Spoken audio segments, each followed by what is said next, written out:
when we're talking about pursuing, how many of you all have ever played the game Clue? Remember that board game where you had Professor Green or somebody, and you had this other person, and this other person, and this other person, and you had these people. I think you had like 5 people or something like that. You had like 6 or 7 rooms, and then you had a candlestick, a rope, and some other things. And so in this game, you had to really pay attention, and you would have to take notes, because somebody would say, okay, I know the answer. It was Professor Green in the library, with a knife. And somebody would say, nope, that's not the right answer. And so you'd have to keep track of what everybody has said. They may even tell you that one of the things is right, or maybe 2 of the things are right. And so as you keep progressing and progressing and progressing, you take these notes. But as you get to a point, you start thinking, okay, well, I think I can solve it. So you begin to take risk as to, okay, I'm going to go over to this room with this device, and this is the person that did it. And then you'll find out, well, no, you still only got 2 answers right. And so it's like, okay, which one did I get wrong? Because I just don't know. And the other thing about it too is, not only as you're doing this and you're taking risk, but you also have to be aggressive. You cannot be kind of laid back and playing that game, because if you're laid back, you're going to lose. So you have got to be pursuing that, listening, taking notes, paying attention.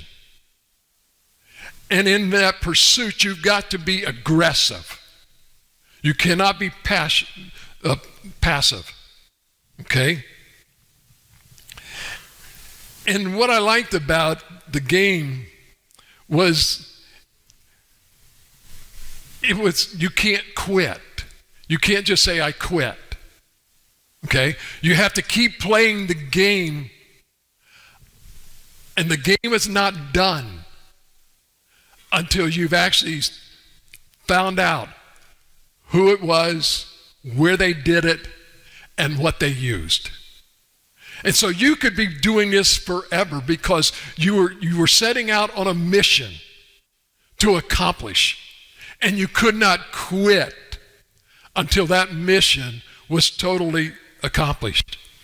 And so what we found out is that there was no giving up, there was no quitting until you've chased down exactly what it was that you were pursuing. And what's happened is, in Luke chapter 15, we find the stories about how someone in these 3 different stories, each individual was bold and aggressive and never quitting until they found exactly what they were looking for. All 3 of these were talking about something that was lost. And all 3 stories are talking about how God pursues the lost.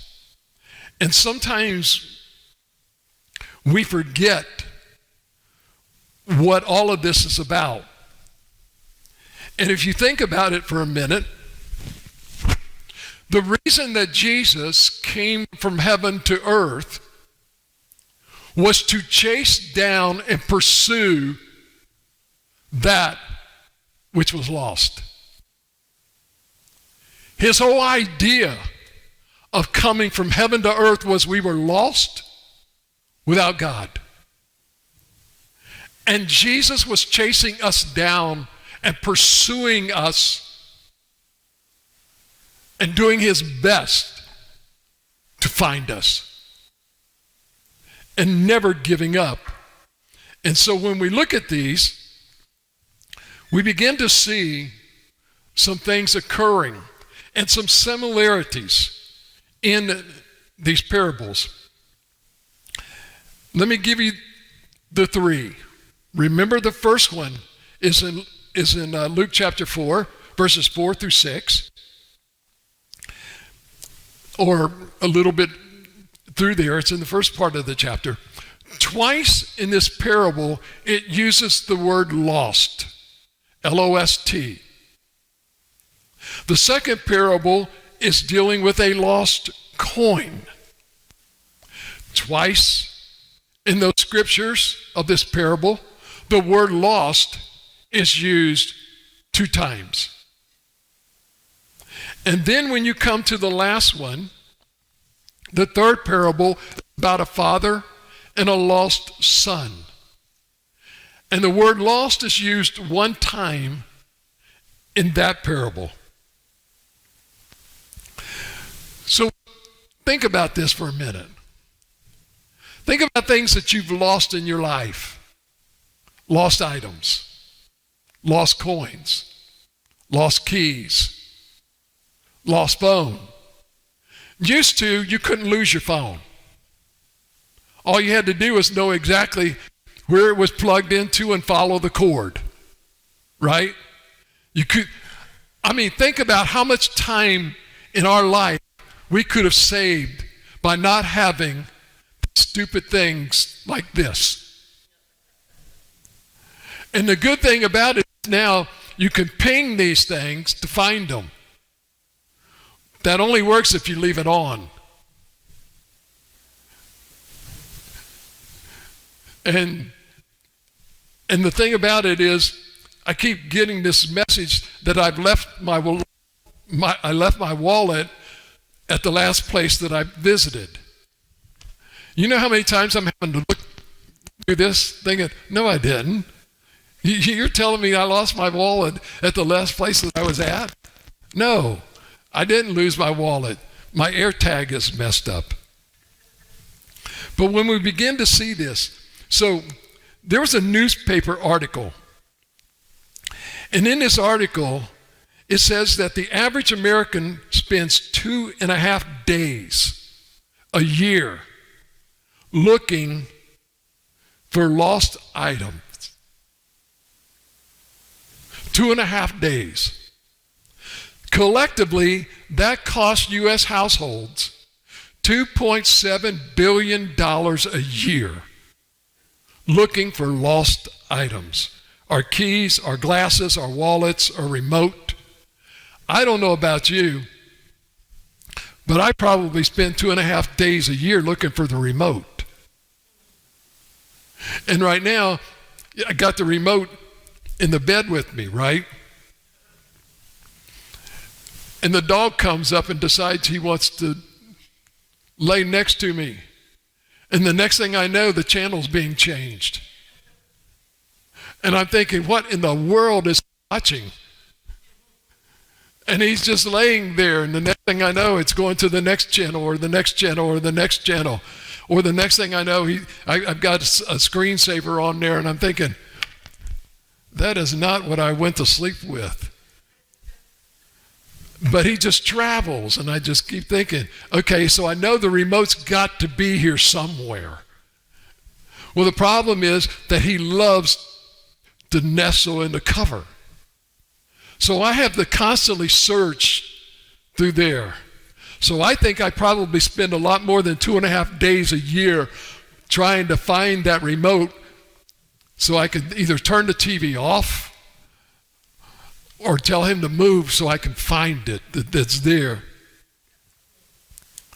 But have you ever seen a parent today that got a brand new baby, and you look, and that parent's got 3 pacifiers? Why? Because they're constantly spitting them out, right?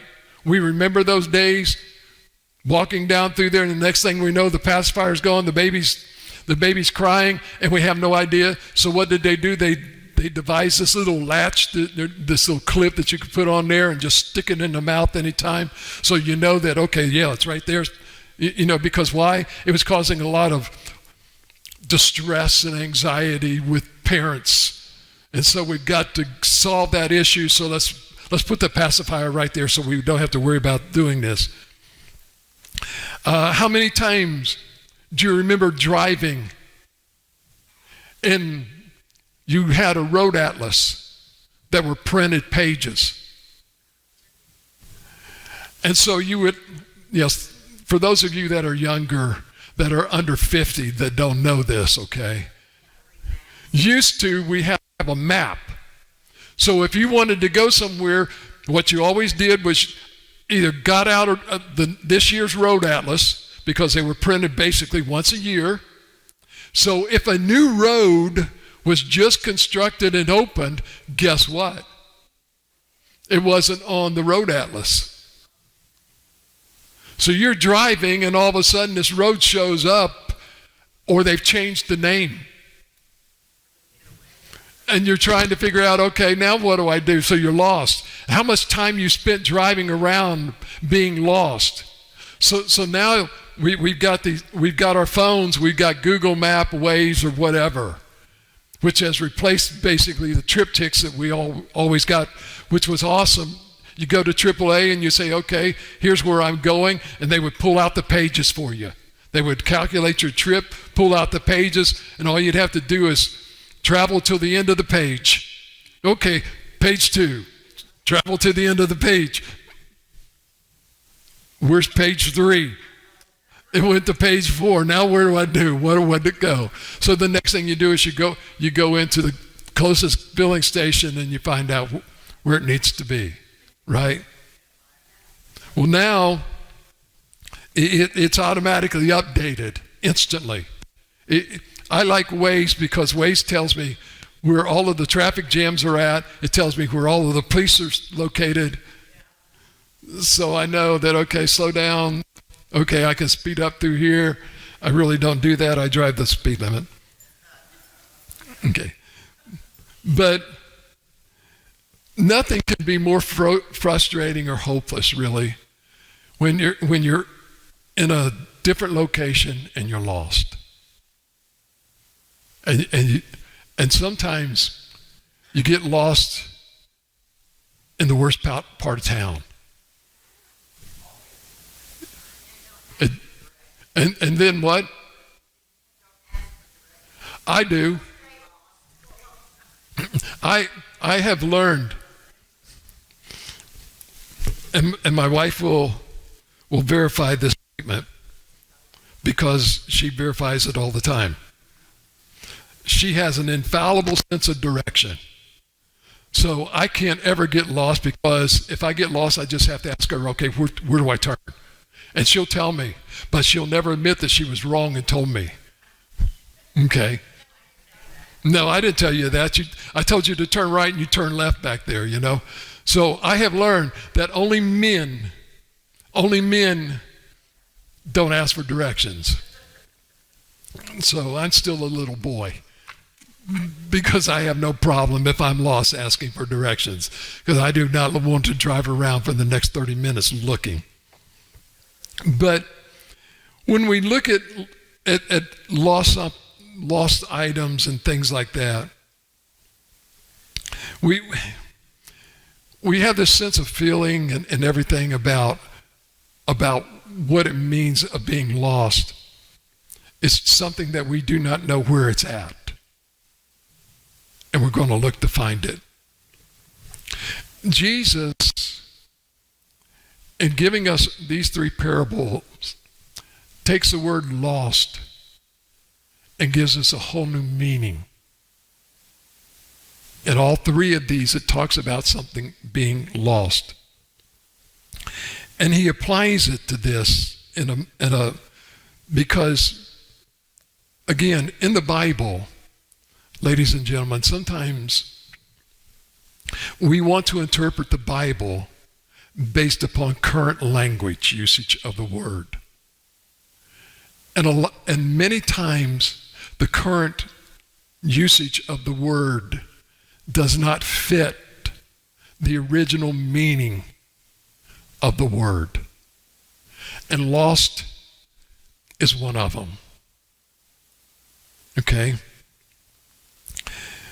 Because lost in the original language means this: the state of being ruined.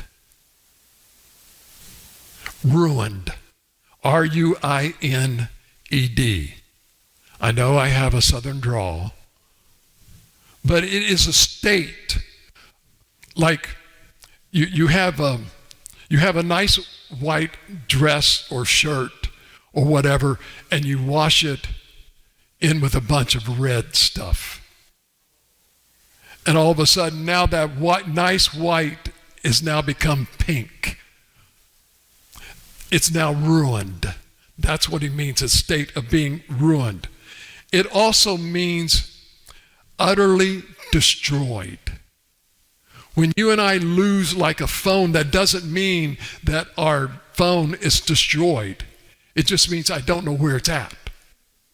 But the word lost here means utterly destroyed or totally decimated.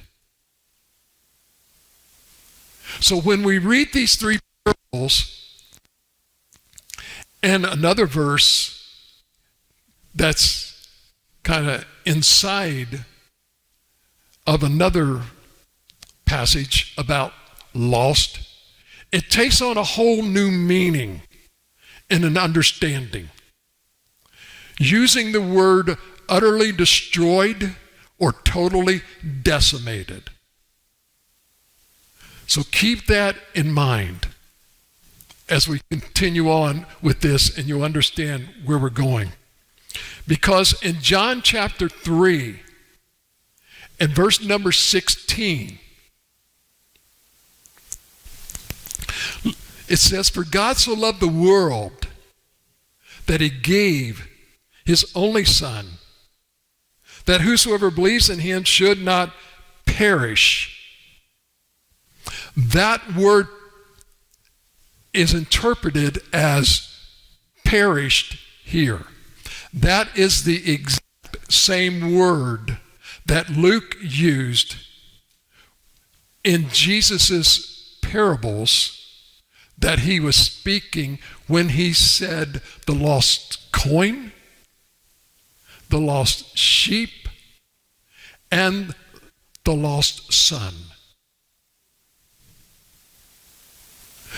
It is the exact same word, but yet in one passage, in three passages, we interpret it as lost,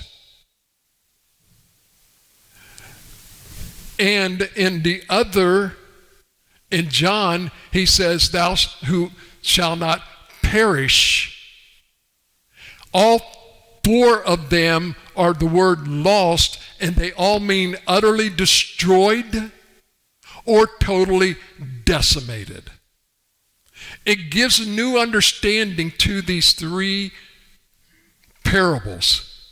It also gives us some understanding, a little bit more understanding, I believe, into John 3:16. It also gives us a lot more understanding about the word that we're talking about today, and that is that when we're talking about that God is always pursuing. What he is saying to us is when we talks about the lost coin, the lost sheep, and the lost son, and talking about John 3:16, that shall not perish or be totally decimated. What he's saying is this, that God is forever pursuing you and I because we are totally hopeless, decimated without him. And he is going to pursue us in the hopes, ladies and gentlemen, of finding us and bringing us out of that state of total decimation, or also being totally useless.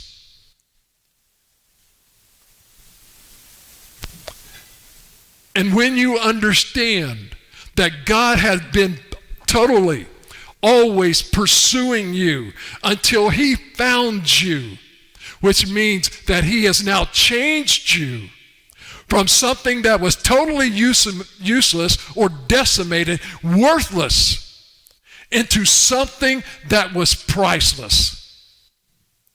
Why? Because he did not stop until he found me and found you.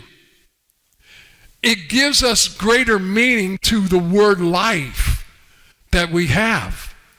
The understanding of how much that God loves us. John 3:16 is a great verse, but do we really truly understand the depth of that verse? Of Jesus pursuing us, coming to earth, chasing us. And so when he talks about being lost, that is a good definition for those who do not know the Lord. Because, ladies and gentlemen, I hate to tell you, but if you do not know the Lord, you are totally useless.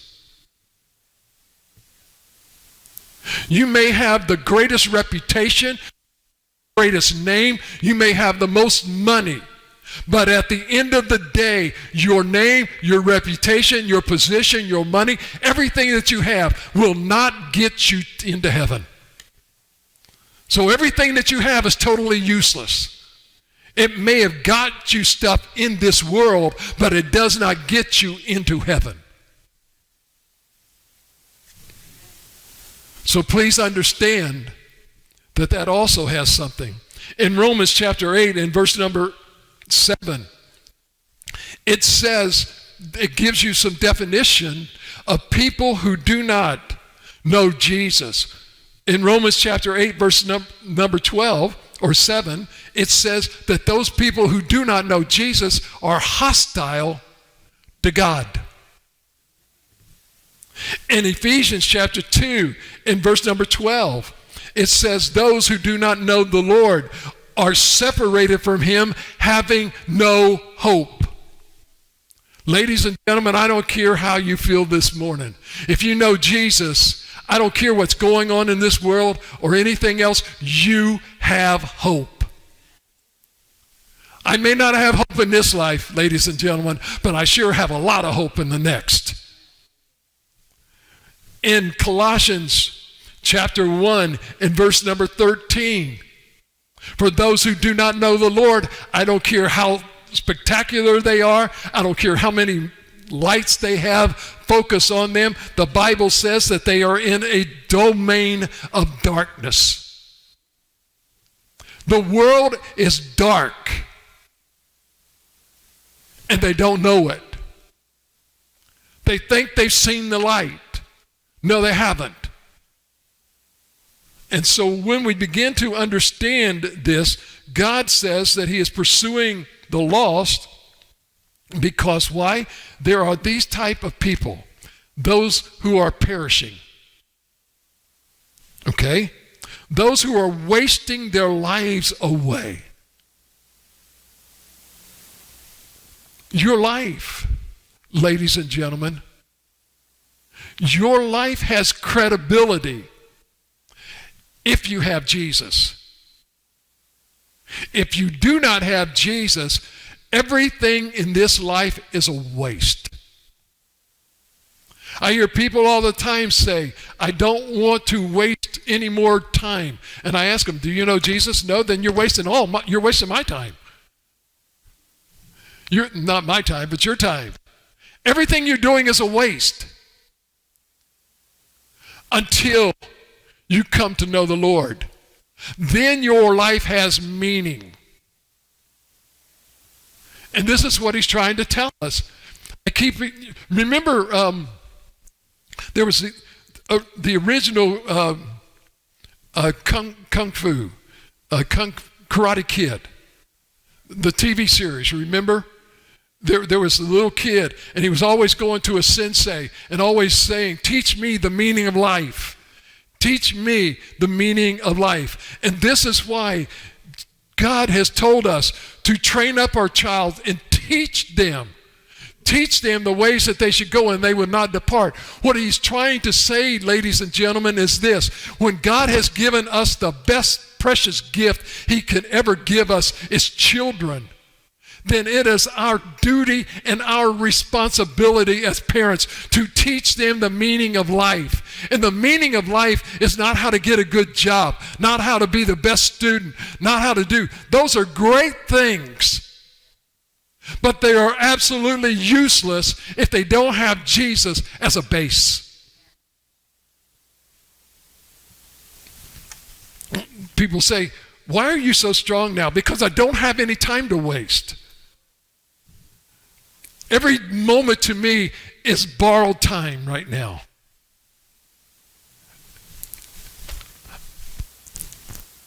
I didn't even know that I had a heart problem. I thought my heart problem was fixed until I decided to go be a bus driver. And somebody said, what do you want to do that for? Hey, man, they're paying good money and it gives me something to do. Okay, so I go. Oh, you've had an open heart surgery. Yep, well, you got to go do a stress test. Give me the wrong stress test. That started it all. But then they said, you never do that kind of stress test again because you'll always have a failure. Because you've had open heart surgery. Can't do it. Okay, fine. So they do another one. My blood flow is fine, but the picture of my heart is not. So I've got competing things. And they say, okay, we need to go in and look at this because something's not right. Okay, well, remember we gave you 2 bypasses 2 years ago? Yeah, well, the one's completely shut off. Not even working, but your blood flow's still good. But we need to fix that because that's going to be a problem later on. Are you feeling bad? No, I don't feel bad. I feel pain in the chest every once in a while, but that I found out is normal because things are still repairing. So I am in constant need of repair and repairing. And so you learn. But I learned that I'm not as strong as I used to be. I learned that I need a little bit more sleep than I used to sleep. And I also learned that I'm tired. But in the same time, I haven't got time to waste. And so I've got to help people to understand these things that they're wasting. Also, trying to tell people that do you not understand that you are in a state of being ruined or decimated by the enemy. And a lot of times people think that God and the church and Christians are the enemy. We're not your enemy. We're not. And we'll talk about it next week. There are people that won't come to church because they got hurt when they were a kid or hurt as a young adult because they were living in the time frame in which things were different. Tattoos were not accepted. Long hair on a guy was not accepted. Beards were okay, but even some religions, you had to be clean shaven. You'll see them. You can have a beard, but you can't have a mustache. Okay? Or you've got to have no electricity, or no this, or no that. Or you go into church and they find out that you were on drugs. Oh man, we don't want you here because you're a druggie. You were on alcohol, and we don't want you because you're an alcoholic. You have this demon of alcoholism, or demon of this, the demon of that. And I'm thinking, as I grew up later on, I understand the demon isn't them, the demon's you. You're the one that's possessed with demons because you're the one that's judging everybody. And who gives you the right to judge everybody? Because you're a sinner too that's saved by the grace of God. And let me tell you something. You look at it today and how many preachers that are standing in the pulpits that are being charged for child molestation. Therapists. All of this stuff that's going on, these people that had churches and mega churches and lots of money, and how did they get it? They stole it from people, but yet they were teaching people this is the way to live. It's no wonder people don't want to come to church. I am a sinner saved by grace. I am not perfect and will never be perfect until I'm out of here. So let me say this. If you want to be perfect, just say, Lord, take me now. Do I like my imperfections? No, but I still got a job to do. And until I'm finished, I'll stay here. So let's go. When you begin to understand in Luke chapter 15, verses 1 and 2, okay? You have to understand what's going on here. Because here is Jesus teaching. He's given 3 parables. And he's very specific about why these 3 parables. Not only is there a bunch of lost people standing around listening to him, there is also a bunch of church leaders or temple leaders that are also standing around Jesus listening. And never in their wildest imagination would they ever teach that Jesus is always pursuing. To them, you are a sinner and you are worthless. If you weren't one of them, you're nothing. And God has no use for you. That's what they make people feel.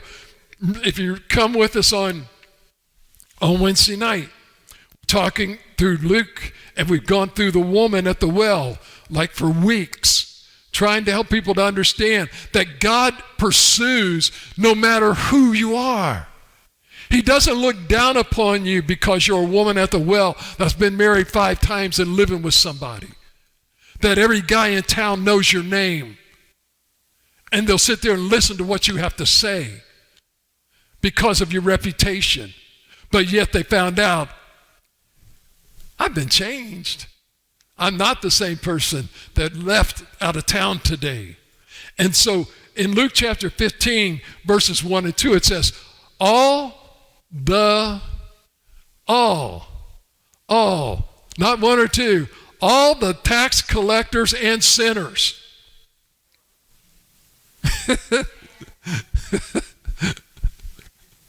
all the tax collectors and sinners. He was not mincing any words. They were approaching to listen to him. And the Pharisees and the scribes were complaining. We've been watching this guy. And guess what? I've never been invited to his house to sit down and eat. When he came into town, he didn't have to come. But he's welcomed sinners and he eats with them. They didn't realize if they showed up, guess what they were? Sinners. He probably, honestly, I can just imagine Jesus. Because you got to understand something, ladies and gentlemen. Jesus had a great sense of humor. He's standing there, and all these Pharisees and tax collectors are standing there along with the Pharisees.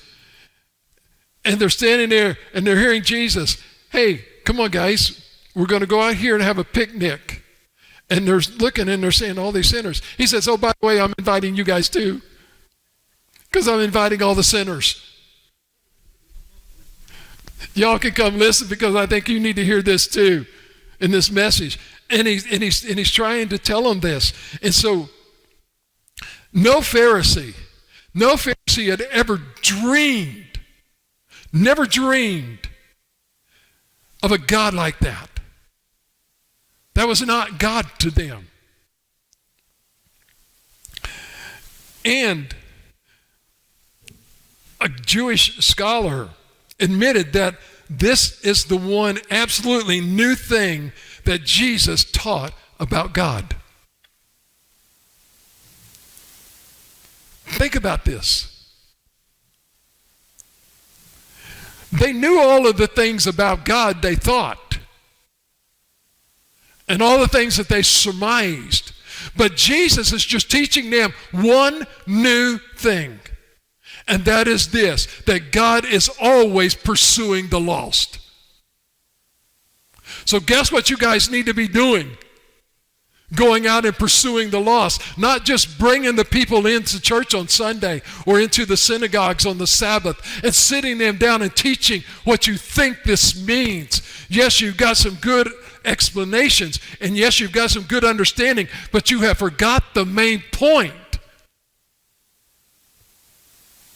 that all of this was based upon. And so when we begin to look at the first one, the parable of the lost sheep, just in verses 4 through 7 of Luke chapter 15, he says that in this parable it's a lost sheep, and it says, "What man among you who has 100 sheep and loses one of them does not leave the 99 in the open field and go after the lost one until he finds it?" So what's he saying? He's saying, how many of you, if you've got 100 sheep and one has strayed and that one is in danger, on his way to destruction, lost, for the enemy to try to decimate and destroy him. What happens when you step away from God, ladies and gentlemen? A lot of people want to say that you're lost, okay? It's backslidden, okay? But what God is trying to say to you is that when you walk away, when Jesus, or God, Jesus, finds someone that's going into a backslidden condition, he is leaving the 99 alone. No, he isn't. What did Jesus say? When I go back, I will leave the Holy Spirit with you, and you will never be alone. So if you're not in a backslidden condition, you're okay. But that one that's in this backslidden condition, he needs to go and get them and bring them back into the fold. So guess what, ladies and gentlemen? If you start wandering away, he is going to get you and bring you back, because the other ones are okay. They're okay. He is going to pursue you and make sure that you're okay, bringing you back into the fold. But look at what he says. He says, and when he has found it, he lays it on his shoulders, rejoicing. And when he comes home, he calls together his friends, his neighbors, saying to them, "Rejoice with me, for I found my sheep that was lost. Just so I tell you, there will be more joy in heaven over one sinner who repents than over 99 righteous people who need no repentance." So you think about it. We got 99, we got 100 people. 99's okay. But this one, it's lost. I've got to go pursue that one and find him and bring that lost person back. And remember, he says, what does he do? He calls all of his friends together, his neighbors. He says, "Rejoice for me, for I have found my sheep that was lost. I tell you, there will be more joy in heaven over one sinner who repents than over 99 righteous persons who need no repentance." So let me say this to you all. I hear people say all the time, what are people doing right now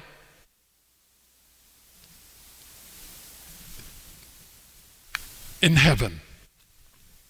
Right now, they're not in the final heaven. But can I tell you what happens?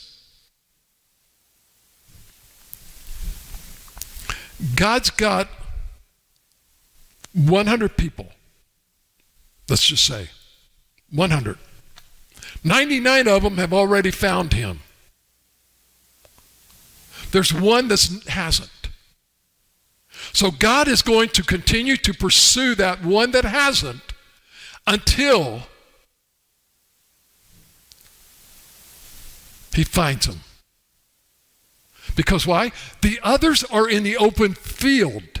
The open field means I left them someplace where they can still be fed and safe. They are safe in the open field. Once they go into the woods and out of the sight, they're in trouble. But they're never out of his sight. So he's going and he's searching. He finds a lost person, puts him on their shoulder. What's that mean? It means basically they are not walking back home. He is taking them back to the place of safety.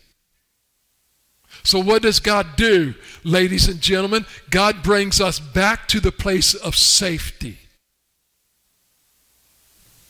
Where is safety?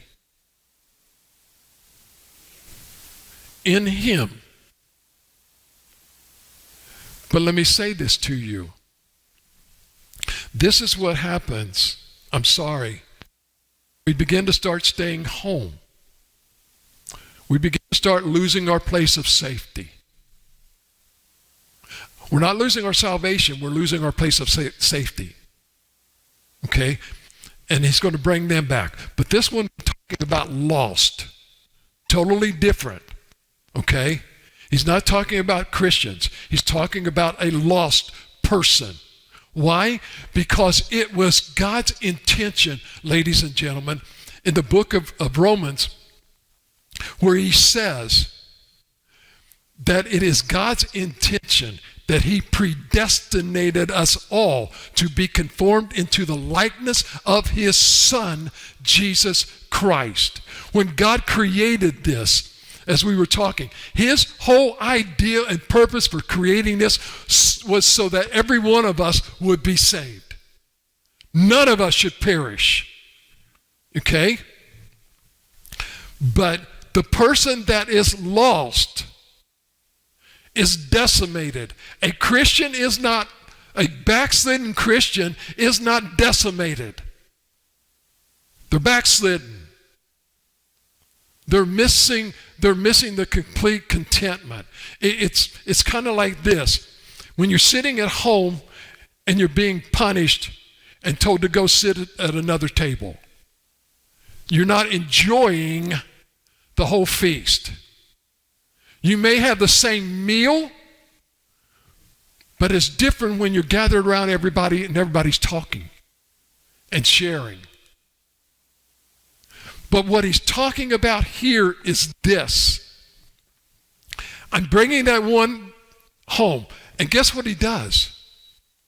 He invites all of his friends for a meal and celebrates in their presence. So let me ask you this question. I have no idea where all of this is going and where it's all at. And don't even care. But I know one thing, that the people that die today are in the presence of the Lord. And they're enjoying. And guess what they get to? We talk about all the time, they get to enjoy. Can I tell you something? All around the world, there are people constantly being saved. We talk about how much everybody's enjoying. I don't think they ever get up from the table. I'm sorry, but I think that God is constantly feeding them stuff right now and saying, hey, I one of my sheep that I found just a few seconds ago. A few seconds to you or a few minutes, doesn't matter because it's all one continuous time. And guess what? Let's celebrate. Angels, let's have a feast. But you all sit down and angels, you serve them. Did you ever think about that? Because the angels in heaven are servants. Right now, they are having a ball. We continually think how miserable and everything else.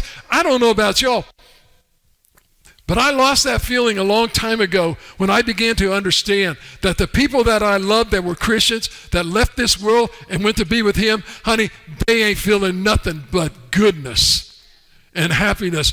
And they are enjoying moment after moment after moments of seeing another one being brought to the Lord. And guess what? They don't know who they are from down here, but they know who they are from up there. So we see that in the first one, okay? And Isaiah tells us that in Isaiah chapter 53, verse number 6, it says, all we like sheep have gone astray. We have turned everyone to his own way. So what's he saying? Every one of us, ladies and gentlemen, are lost sheep until we find our way. Now we're no longer lost, okay? So what has God done? He has left everybody to go seeking for you. He's always pursuing you. Man alive, I'm not going to get done. I got to get finished. We'll do these quick. The other one, the parable of the lost coin. It's in Luke chapter 15, verses 8 through 10. Give me a few minutes. I'm going to run over, okay? I'm not going to read these. You guys read them. We think sometimes about this coin. It's just a coin. It's more than a coin. To this lady, this was one day's wages. It was precious to her. One day wage would start decimating her life. Start going. So what does she do?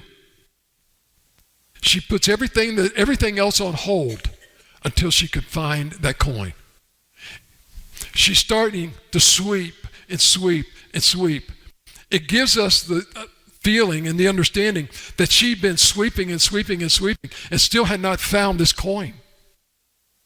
So what does she do? She turns on the light to see if she can find that coin. She didn't find it in the first few seconds or a minute or an hour. It took her all day. But what was she doing? She was not stopping until she found that coin. And it helps us to understand that God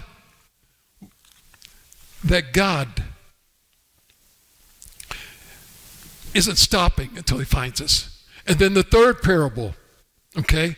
Again, we don't have the whole thing, time to read the story about him. But you understand that the law of the Jewish faith, or the Jewish law, was this. If I have sons, I split my inheritance up among my son. My older son gets the larger portion. My second son gets another portion, and so forth and so on until it's all gone. Okay? The only way they get that is if I'm dead. Okay? If I'm dead. But as a son, I can come and request my portion of the inheritance before you die. And basically what I'm telling my father is, you are dead to me. You are dead. And what I'm telling him is, I no longer need anything whatsoever from you. You've given me everything that I deserve. And remember, so what did the young boy do? The young boy took his money, man, I went out and partied, did everything, and it decimated his life. He had nothing left. And he said, I have nothing. So what do? I'm just going to go home because I know my father's servants at least have a place to live and food to eat. And so I'm going to assign myself as a servant not as a son. So when this man that used to be my father, that is no longer my father because I've said my father's dead, whenever he passes away, I get nothing. So what does he do? He heads home.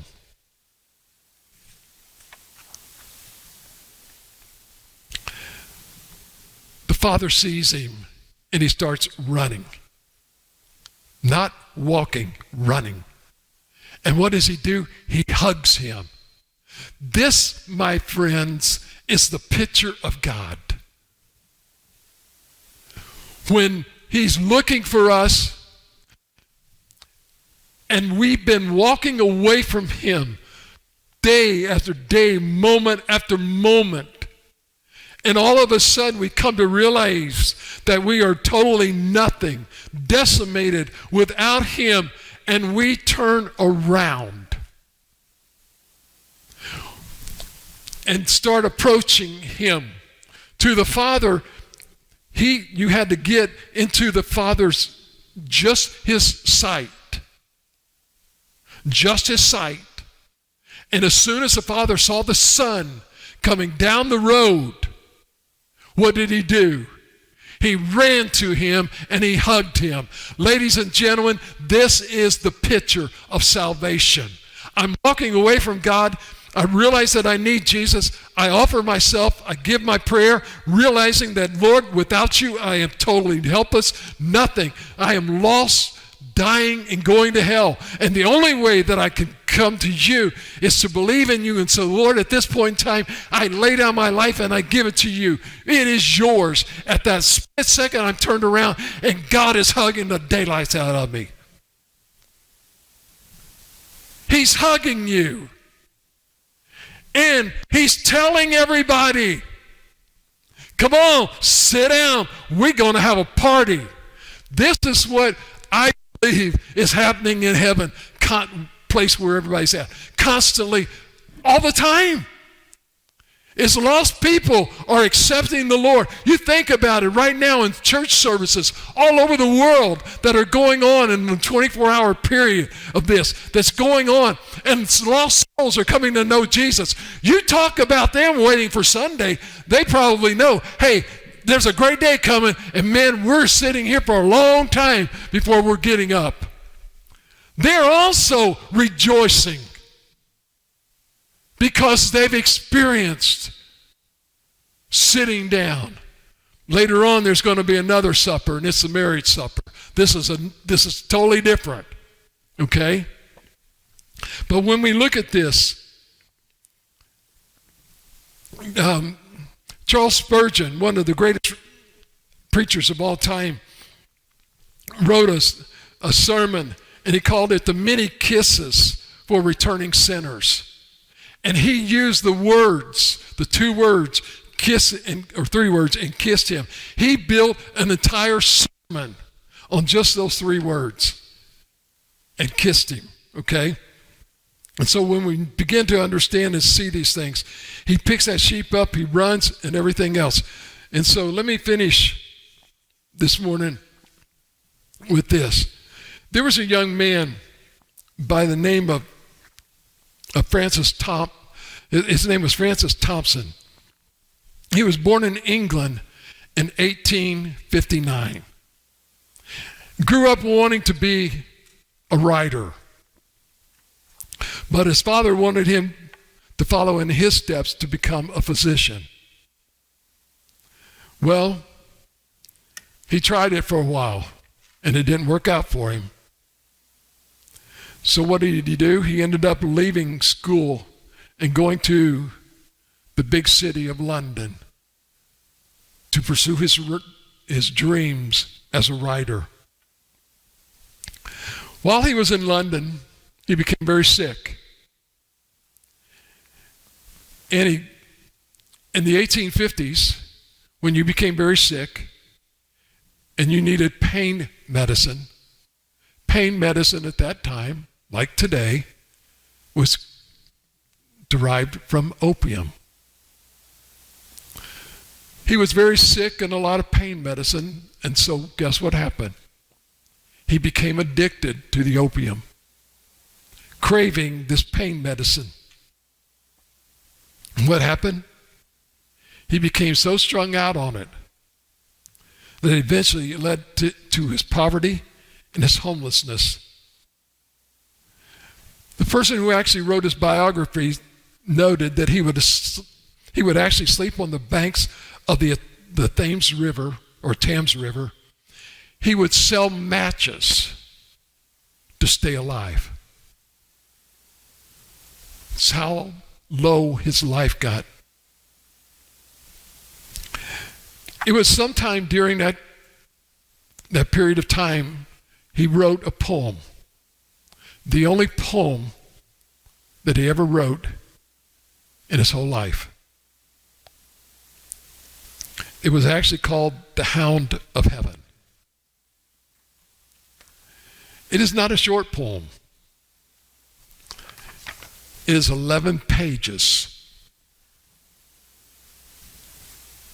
Is that poem. He ended up dying at the age of 47 from tuberculosis.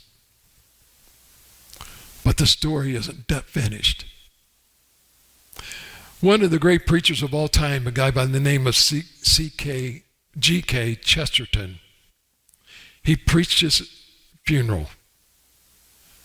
He was one of the best from England. But some of the greatest writers of all time were inspired by this 12-page poem. One you will know by the name of J.R.R. Tolkien. Another one that you will know is a gentleman by the name of C.S. Lewis, who was an atheist who found the Lord. Another one that you will know is a gentleman by the name of Charles Spurgeon. This gentleman wasted his life away, but found the Lord, wrote one poem, and has been the inspiration of so many souls being saved by so many great preachers and writers of all time. So let me say this to you. His Hound of Heaven was as a hound follows the hare, never ceasing in its running, ever drawing nearer in the chase with unhurried and just a straight pace. He writes, so does God follow the fleeing soul by his divine grace. And though in sin or in human love, away from God it seeks to hide itself, divine grace follows after, unwaringly follows after, till the soul feels its pressure, forcing it to turn to him alone in the never-ending pursuit. That, my friends, is God. And that's what it means to be lost. And that's what it means for us to understand that he is always pursuing us, never stopping. Never stopping. And so sometimes this is why instead of an invitation, I'm just going to go another direction. Because everybody here, I think, is a profession of faith. I know that's a bad assumption sometimes, but I'm going to go with that one. Because if you aren't, he's still going to pursue you. Here's what I want you to do this week. I want you to be what God wants you to be. And that is this. I'm not asking you to invite people next week that are already members of another church. That's not what I'm asking you to bring. I want you to bring guests. And I know that some of you will have family, and if you want to bring them, that's fine. That's great. Maybe have family members that aren't going to church. That's great. Bring them. But your main concern this week is somebody that you know that's lost and doesn't know God.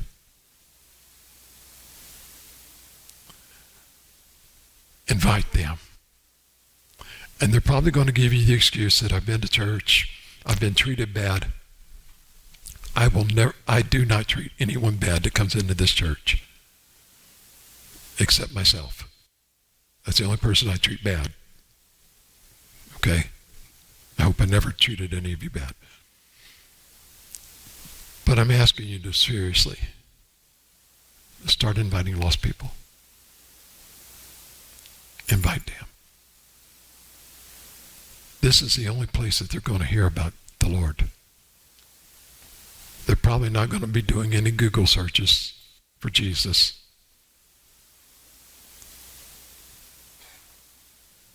And some of the stuff that they hear on the internet that they do reach is not right. And they shouldn't be following it or posting it or whatever else. Okay, because some of it is not correct. But we will give them the truth. And that is this. I don't care who you are, what you've done. I don't care how much money you've got or how much money you don't have. God loves you. The world may not look at you and think that you're anything, but God looks at you and thinks you are everything. So quit letting the world feed you lies.